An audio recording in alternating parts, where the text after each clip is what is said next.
Hello viewers, in this lesson we're going to look at how to determine whether you have the upper hand or advantage in the game. So the factors that will help us to determine whether you have the upper hand we're going to consider are 1. The tempo of the game, 2. Gaining strategic squares, 3. Having good and strong positions, 4. Even and odd count situations, especially in the end game, and then 5. Leading your opponent with at least a piece. So these are some of the things we'll be considering in this lesson to know whether you have advantage in a game. So let's get started. Now, if we look at this position, this is a classical position. It's a position where one player occupies square 24, 23, and then the other player occupies square 27 and 28. So in a classical position, the player with the leading tempo risks being frozen out. So if we look at this game, we see that if you calculate the tempo for black in this game, black's tempo is 25. Black has a piece at square 9, which is 1. Black has a piece, the 2 pieces at the base are not counted. So we start from square 9. Black has a piece at square 9, which is 1. Black has 3 pieces here. This row is 2. So 2 times 3 of the pieces here is 6. And then we also have 2 pieces here, and this row is 3. So 3 times 2 of the pieces here is 6. And then we have 3 pieces on this row. And then this row is 4. So 3 times 4 is 12. So when you add all, we're going to have 25. Now, if you move to white position, white has 2 pieces on this row, which is row 2. So 2 times 2 is 4. And then if we move to this row, we have 4 pieces here. 1, 2, 3, 4. And this row is 3. 3 times 4 is 12. And then here, this row, we have 3 here, and this row is 4. 4 times 3 will give us 12. So we have 12 over there. And then the last one here, this row is 5. And white has 2 pieces on this row. So 2 times 5 is 10. When you add all, we're going to have 38. White is leading with 38. White tempo is 38 and black's tempo is 25. So when you strike the difference, we're going to have 13. Well, 38 minus 25 is 13. White is leading with a very huge tempo, which is 13. It means that white has little space to play.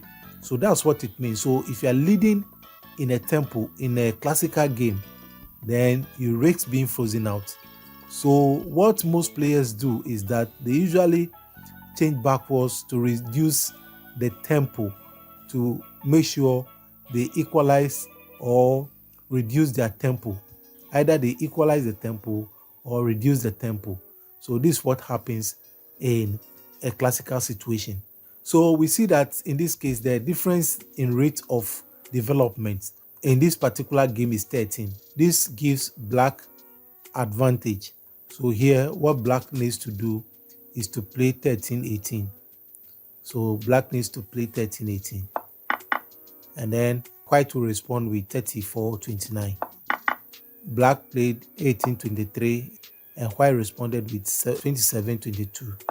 Black has to play 11-17. And then white played 37-31. And black played 21-26. White played 31-27. Black played 3-8. White played 28-22. Black played 23-28. White played 39-34. Black played 8-12. White played 34-30. Black played 14-19. White played 33-28. Black played 7-11. 28-23 is played by white. And then black responded with 28-32. White played 38-33. Black captures the piece at 27. White played 25-20. Black played 26-31. White played 19-14. Black played 31-37. White played 20-15. Black played 37-41. 14-10 is played by white, and black moved to king at 47. So he played 41-47. And white played 10-5. So we see that white loses this game. White loses the game. So in a classical situation, when you lead in tempo, it gives you a lot of problems. So when you are playing the game, you need to be very aware of the tempo of the game, especially in a classical situation. So let's look at another one. This is another classical situation. Now, in this situation, the tempo of white, the rate of development for white is 33, and that of black is 30. So if you do the calculation, that of black is 30.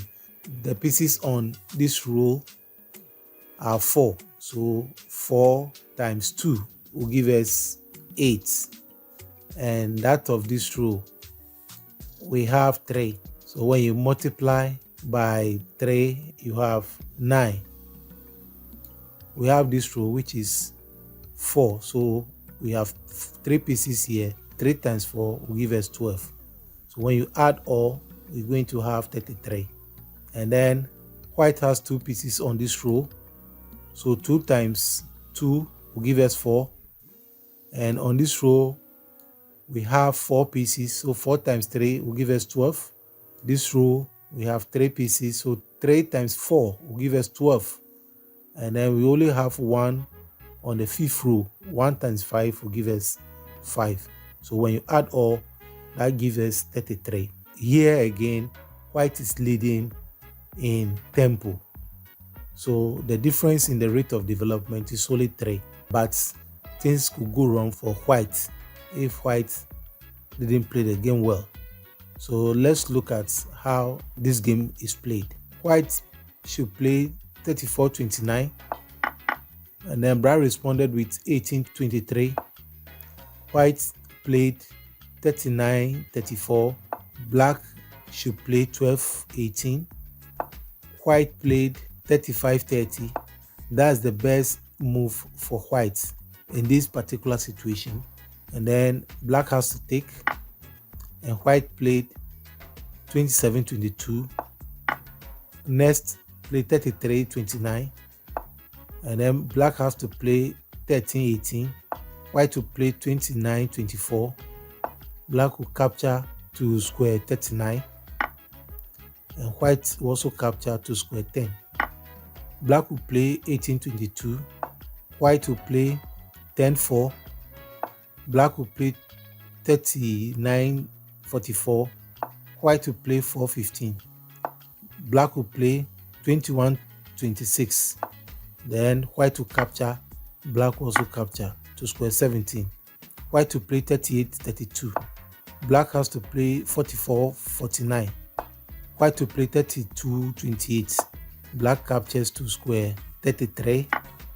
And then white captures with the king to square 47. So this is how the game should go. In a classical situation, as I said in the first example, if you are leading in a tempo in a classical game, you have a lot of difficulties to play. So you have to be mindful of the tempo. All right. So the tempo too, if you don't understand, I have a lesson on how to calculate the tempo in a game, and it's in the description. So you can watch that video if you want to understand how to calculate the tempo. Now, in this particular position, this is an open position. This is not classical position. So in an open position, if you are leading in tempo, this is great in an open position, as we have seen in this particular position. So black leads in tempo.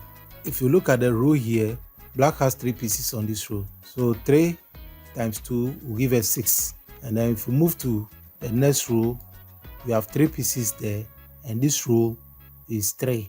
So 3 times 3 will give us 9. We have 2 pieces on this row, and this row is 4. So 2 times 4 will give us 8. And then the last row is 5. So 5 times 1 is 5. So we have 5 there. If we add all, that gives us 28. Now, if we move to white position, this row has 2 pieces. So 2, and this row is 1. So 2 times 1 will give us 2. This row is also having 2 pieces. So 2 times 2 will give us 4. And this row has 4 pieces. And this row is 3. So 3 times 4 will give us 12. And then we have 1 on the 4th row. So the 4th row here, which is 1, will be 1 times 4, which is 4. So when you add all, that gives us 22. So we see that here black is leading in development. This is good because this is an open position. Black has advantage of winning the game. Then the difference of rate of development is 6, which is good in an open position, which means that black can easily win this game. So we can see how the game went.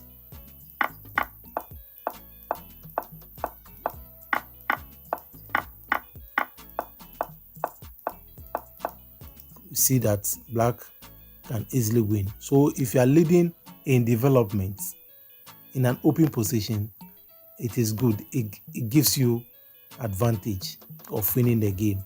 But in a classical situation, as we saw previously, it's very dangerous. So what you need to do in a classical situation is either reduce your tempo by exchanging backwards. That's what you need to do. So all the time you have to be mindful of the tempo of the game. The third one is gaining strategic squares. So we know that there are certain squares that when you gain control of, it gives you advantage. So in this situation, if let's say you occupy square 24, 23, and then 27, if you occupy these squares, can also give you advantage of winning the game. Usually this position gives you advantage of winning, but not always.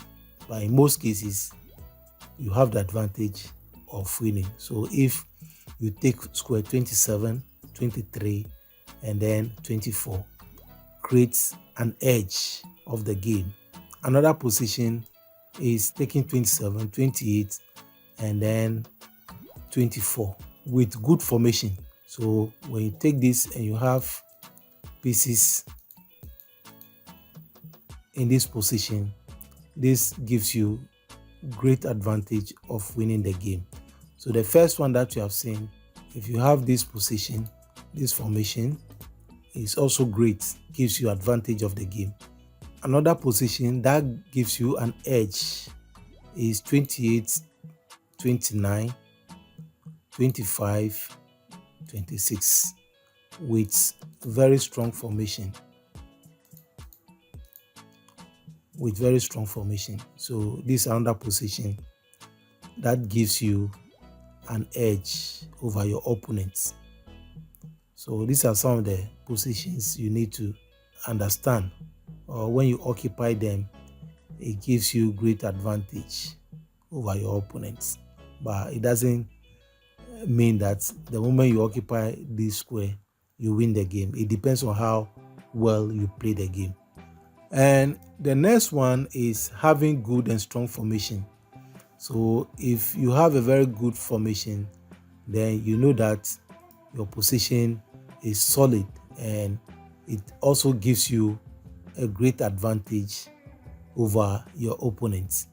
So if you look at this position, white has a very strong formation. So we have the triangle, and then the cross formation. Triangle together with the cross formation. This combination is a very strong formation. So all the time you need to position or arrange your pieces in a way that you can exchange pieces or can take shots. This is a very good formation. This game was played this way. Black played 2-8. So with the formation, white took to king as square 2. So it is important that when you are playing the game, you should have a very good formation. And then another most important factor we'll consider is the even and odd counts situation, especially in the end game. So in this example, players can make mistake by drawing this game instead of winning. Now let's see, to know whether you have advantage, what you need to do here in this situation is to count all the pieces on this column to the base.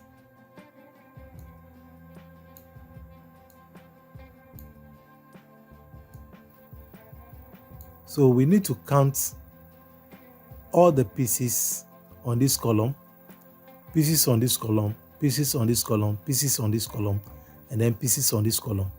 The pieces here, we have only one piece on this column. Now here we have no piece here, and then here too we have only one piece, and then here we have one piece over here. So making 3 pieces. 3 is an odd number. So what it means is that if you count and you get an odd number, whatever value you get or whatever count you get, and it is odd, and you are the one playing, then it means that you have the edge, you have the advantage, you have the position. If it is odd and you are the one playing, you have the advantage. So what you need to do is to match your opponent pieces, is to play to match your opponent pieces.